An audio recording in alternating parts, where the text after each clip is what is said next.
Hello दोस्तों, कैसे हैं आप सब। मैं अंशुल बिश्नोई एक बार फिर आपका स्वागत करता हूं आपके अपने यूट्यूब चैनल एबी क्लासरूम में। देखिए, हमारी मैथ की क्लास चल रही है जिसमें आपको 10 सवाल मिलते हैं। क्लास नंबर 2 है आपकी। देखिए, पहला सवाल है आपका कि 8 संख्याओं का औसत 27 है। यदि प्रत्येक संख्या को 8 से गुणा किया जाए तो संख्याओं के नए समुच्चय का औसत ज्ञात कीजिए। देखिए, हमें दिया गया है औसत 27। जहां कहीं भी आपका ऐसा सवाल आया आपको कुछ नहीं करना, औसत 27 दिया गया है। इस औसत की गुणा यहां देखिए 8 से गुणा करने के लिए कह रहा है। गुणा करने के लिए कहे गुणा कर दो, भाग करने के लिए कहे भाग कर दो, जोड़ने के लिए कहे जोड़ दो और घटा करने के लिए कहे घटा दो। देखिए, हमें गुणा करना है 27 गुणा 8 बराबर 8 सत्ते 56, 8 दूनी 16 और 5 21, 216 आपका। देखिए, दूसरा सवाल है आपका, एक नगर में 1000 निवासियों में से 60% पुरुष हैं जिनमें से 20% साक्षर हैं। यदि सभी निवासियों में 25% साक्षर हैं तो नगर में कितने प्रतिशत महिलाएं साक्षर हैं। देखिए, हमें सबसे पहले दिया गया है निवासी हैं हमारे पास 1000 को दो भागों में बांटेंगे। 60% है आपके पुरुष और महिलाएं कितनी हो गई आपकी 40%। पुरुष हो गए आपके 1000 का 60% 600 और महिलाएं हो गई 1000 का 40% 400। उसने अगली लाइन में कहा है कि पुरुष हैं जिनमें से 20% साक्षर है। ठीक, पुरुषों की संख्या का कितने परसेंट साक्षर है आपके 20%। 600 का 20% हो गया आपका 120%, यानी कितने पुरुष साक्षर है 120। आगे उसने कहा है यदि सभी निवासियों में 25% साक्षर है। देखिए, सभी निवासी कितने हैं 1000 का 25% निकालेंगे हम, ये हो गया आपका 250। टोटल कितने साक्षर हैं 250। पुरुष कितने साक्षर है 120। अगर हम इस 250 में से 120 घटा दें तो हमारी महिलाएं निकल आएंगी। ये हो गया आपका 130 महिलाएं साक्षर। अब हमें क्या बताना है कि कितने प्रतिशत महिलाएं साक्षर हैं। टोटल महिलाएं कितनी है 400, साक्षर कितनी है 130 गुणा 100। 1 0 1 0 2 0 2 0, 4 से इसको काटेंगे, 4 तिया 12, 4 दूनी 8 और 4 पंजे 20, 35.5 है आपका आंसर। ठीक, अगले सवाल की तरफ चलते हैं।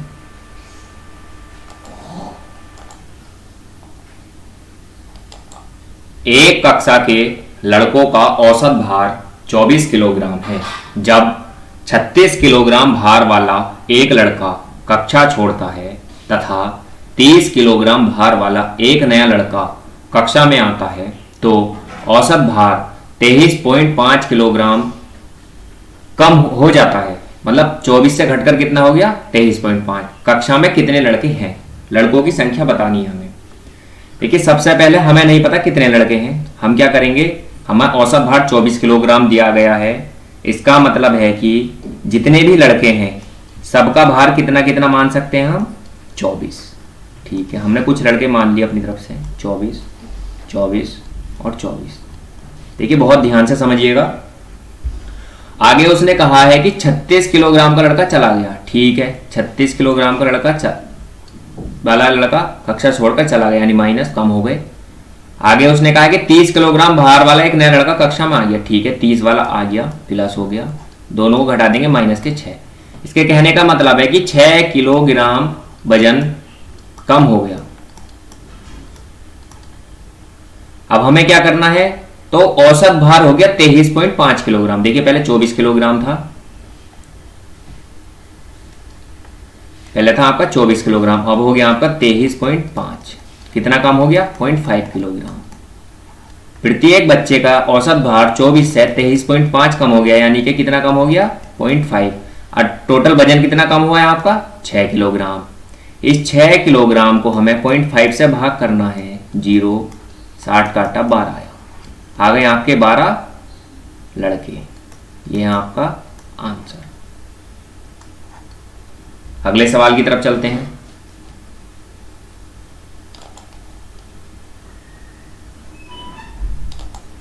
अगला सवाल है आपका एक मेज के मूल्य में प्रत्येक वर्ष 20% का ह्रास होता है। यदि 2 वर्ष बाद मेज का मूल्य 32,000 रुपये होगा तो मेज का वर्तमान मूल्य क्या है? हमें क्या करना है, देखिए इस सवाल में हमें दिया गया है प्रत्येक वर्ष 20% का ह्रास होता है। 20% को फ्रैक्शन में चेंज करेंगे, 20 गुना 20 और 20 पंजे 100, यानी वस्तु कितनी हो गई 5 से 4। कितने बार हुई है वस्तु? 2 वर्ष तक, 5 से 4। ये हो गया आपका 5 पंजे 25 और ये हो गया आपका 4 चौक 16। इसका कहने का मतलब ये है कि वस्तु वर्तमान में तो है आपकी 25 और 2 वर्ष बाद कितनी हो जाएगी आपकी 16। हमारे अनुसार 2 वर्ष बाद वस्तु का मूल्य कितना है 32,000 रुपये, यानी हमारे 16 उसके हैं आपके 32,000, हमारा वर्तमान 25 उसका निकल के आ जाएगा। 16 दूनी 32 और 25 की गुणा इधर कर देंगे, 25 दूनी 50,000। ये है आपका आंसर। ठीक, अगले सवाल की तरफ चलते हैं।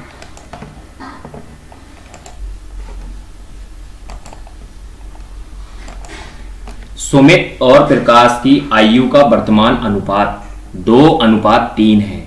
सुमित प्रकाश से 6 वर्ष छोटा है, तदनुसार 6 वर्षों बाद सुमित और प्रकाश की आयु का अनुपात कितना हो जाएगा? हमें सबसे पहले क्या दिया गया है, सुमित और प्रकाश, इनकी आयु का अनुपात कितना है वर्तमान 2:3। उसने कहा है कि सुमित प्रकाश से 6 वर्ष छोटा है। हमारे हिसाब से कितने वर्ष छोटा है 1, और इनके हिसाब से कितने वर्ष छोटा है 6, यानी 1 बराबर हो गया 6। 6 की गुणा 2 से कर देंगे 12 और 6 की गुणा 3 से कर देंगे 18। इसका मतलब यह है कि सुमित तो हो गया आपका 12 वर्ष का वर्तमान में और प्रकाश हो गया आपका 18 वर्ष का वर्तमान में। 12 और 18 सुमित और प्रकाश। इसने कहा है कि तदनुसार 6 वर्षों बाद सुमित और प्रकाश की आयु का अनुपात क्या होगा। 6, देखिए इसमें 6 जोड़ देंगे, 12 6 18, 18 में 6 जोड़ देंगे 24। ये हो गया आपका 6 18 और 6 चौक 24। आंसर हो गया आपका 3:4। आगे बढ़ते हैं अगले सवाल की तरफ। सवाल है आपका, एक विक्रेता ने 1 रुपए में 10 टॉफियां खरीदी तो 25% का लाभ कमाने के लिए उसे 1 रुपए में कितनी टॉफी बेचनी होगी। देखिए हमारा एक मकसद है कि सवाल को जल्दी से जल्दी कैसे किया जाए और छोटे से छोटे तरीके से किस हिसाब से करेंगे। हमें एक बात पर ध्यान देना है, हमें दिया गया है आपका 25%, इसे फ्रैक्शन के रूप में तोड़ेंगे, ये हो जाएगा आपका 1/4। अब आप मुझे एक बात बताइए, अब हम 1 रुपए में 10 टॉफियां बेच रहे हैं और जब हमें 25% का लाभ लेना है तो हमें 10 से कम टॉफियां बेचनी पड़ेंगी। वर्तमान में हम ज्यादा बेच रहे हैं। यहां देखिए 25% का लाभ ले रहा है, यानी 4 की वस्तु 5 में बेच देगा। यहाँ पे हमें वर्तमान में कम टॉफियां मिल रहे हैं, ये वर्तमान में हम ज्यादा टॉफियां दे रहे हैं और जब हमें लाभ कमाना हो तो हम कम टॉफियां देंगे। ज्यादा के बराबर में हम दे रहे हैं 10 और कम वाली हमें देनी। इसको काट दीजिए, 5 1 5 और 5 दूनी 10, 2 की गुणा 4 से कर देंगे, 4 दूनी 8। वैल्यू आ गई आपकी टॉफी होगी, हमें बेचनी होंगी 1 रुपए में 8 टॉफियां 25% का लाभ कमाने के लिए। ठीक, अगले सवाल की तरफ चलते हैं।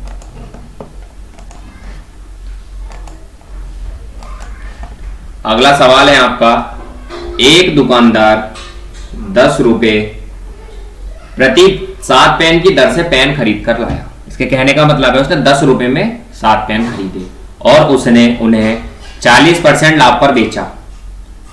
तदनुसार किसी खरीदार को 10 रुपए में कितने पेन मिले, मतलब उसने जो पेन बेचे हैं वो 10 रुपए में कितने की दर से बेचे। देखिए हमें सबसे पहले क्या दिया गया है, लाभ लेना है कितने प्रतिशत, 40%। इसको फ्रैक्शन के रूप में लिखेंगे, 2 दूनी 4 और 2 पंजे 10, मतलब लाभ हो रहा है 5 की वस्तु कितने में बेच देगा वो 7 में। हमें एक बात का ध्यान रखना है कि हम 10 रुपए में 7 पेन खरीद कर लाए और 40% का लाभ लेना, तो हमें 10 रुपए में 7 से कम पेन देने होंगे। देखिए कम वाले की जगह हमें जो है देने हैं और ज्यादा वाले में हम लिख देंगे 7। ठीक, 7 से 7 कट गया आपका, x की वैल्यू आ गई आपकी 5। यानी उसे जो है लाभ कमाने के लिए दुकानदार को 10 रुपए में 5 पेन बेचने होंगे। यह आपका आंसर। अगले सवाल की तरफ चलते हैं।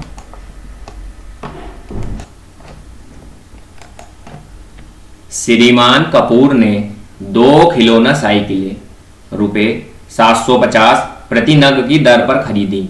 उसने एक को 6% लाभ पर व दूसरी को 4% हानि पर बेचा। इस लेन देन में कुल लाभ या हानि प्रतिशत कितना है? देखिए इस तरीके का जो भी सवाल आता है आपके पास, उसमें हमें प्रतिशत निकालना है। रुपए का कोई लेना देना नहीं है इस सवाल में बिल्कुल भी, इस 750 का। बस हमें, क्योंकि हमें यहाँ पर प्रतिशत बतानी है इसलिए। अगर हमें यहाँ पर रुपए या पैसे बताने होते तो इससे लेना देना होता। देखिए हमें क्या करना है, सबसे पहले 6%, 6 को तोड़ेंगे फ्रैक्शन के रूप में, 2 तिया 6 और 2 पंजे 10, यानी 3/50। 50 की वस्तु कितने की हो गई आपकी?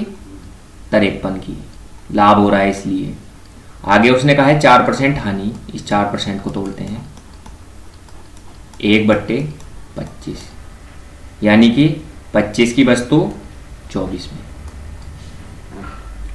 अब उसने एक बात कहा है, 750 रुपये प्रति नग की दर पर खरीदी।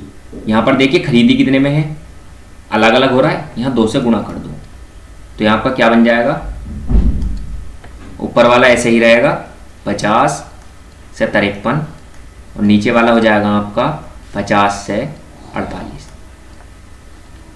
50 और 50 100 और 53 और 48 8 3 11 5 4 9 और 1 10। 100 की वस्तु कितने में बेच दी उसने? टोटल 101 रुपये में। इसका मतलब क्या हुआ, हमें 1 रुपये का लाभ हुआ 100 पर, यानी कि 1% लाभ। अगले सवाल की तरफ चलते हैं।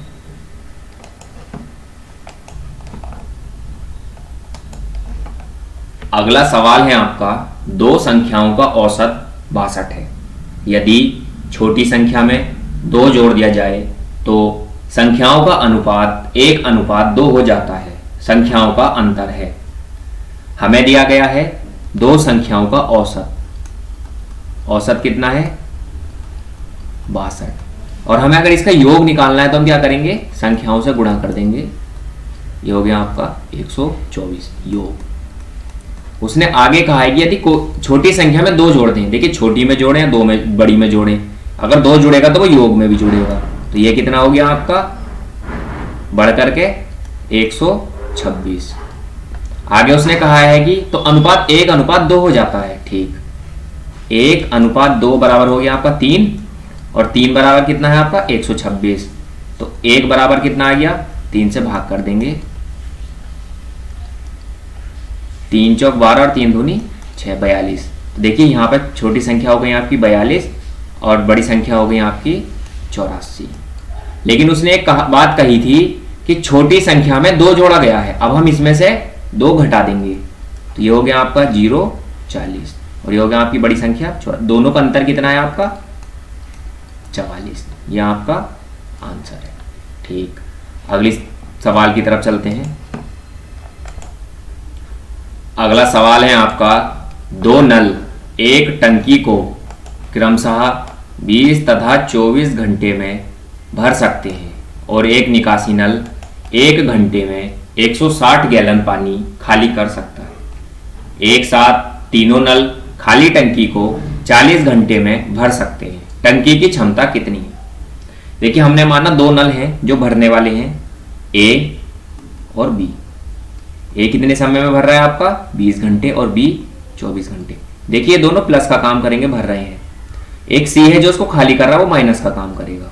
कितने घंटे में खाली कर देगा हमें नहीं पता, लेकिन ये तीनों ए बी और सी मिलकर उस काम को 40 घंटे में भर सकते हैं टंकी को। ठीक है, हमने इनका लिया एलसीएम, आ गया आपका 120। 20 छंग 120, 24 पंजे 120 और 4 तिया 12, यानी 40 तिया 120। ये देखिए भर रहे थे, यानी ये प्लस का काम कर रहा है 3। अब हमें क्या करना है, यहाँ पे 3 लाना है ये दोनों को जोड़ा 11 हो गया, 11 में कितना घटाएंगे, 3 आ जाए, 8 घटा देंगे, 3 आ जाएगा। 8 की गुण 8, 120 को 8 से भाग करेंगे, यहां पर आएगा आपका 15, 15 अट्ठे 120। कहने का मतलब ये है कि एक तीसरा नल सी उस टंकी को 15 घंटे में खाली कर सकता है। और उसने कहा है कि निकासी नल 160 गैलन पानी खाली कर रहा है, ठीक, 1 घंटे में, तो 15 घंटे में कितने खाली कर देगा, 2400। 15 जीरो वो 00, 15 छिक्का 90 और 15 के 15 9 24, 2400 लीटर हो गई आपकी टंकी की क्षमता। देखिए आज का क्लास यहीं तक है आपकी, आज की क्लास आपकी यहीं तक रहेगी। आगे आपको इस तरीके की क्लासें मिलती रहेंगी। जुड़े रहें एवी क्लासरूम से और ज़्यादा से ज़्यादा शेयर करें। कोई दिक्कत आए तो आप कमेंट कर सकते हैं। और इसके नीचे में आपको टेलीग्राम का लिंक शेयर कर दूंगा, आप हमारे टेलीग्राम ग्रुप से भी ज्वाइन हो सकते हैं। कोई प्रॉब्लम हो तो आप उस टेलीग्राम ग्रुप में क्वेश्चन कर सकते हैं। Thank you.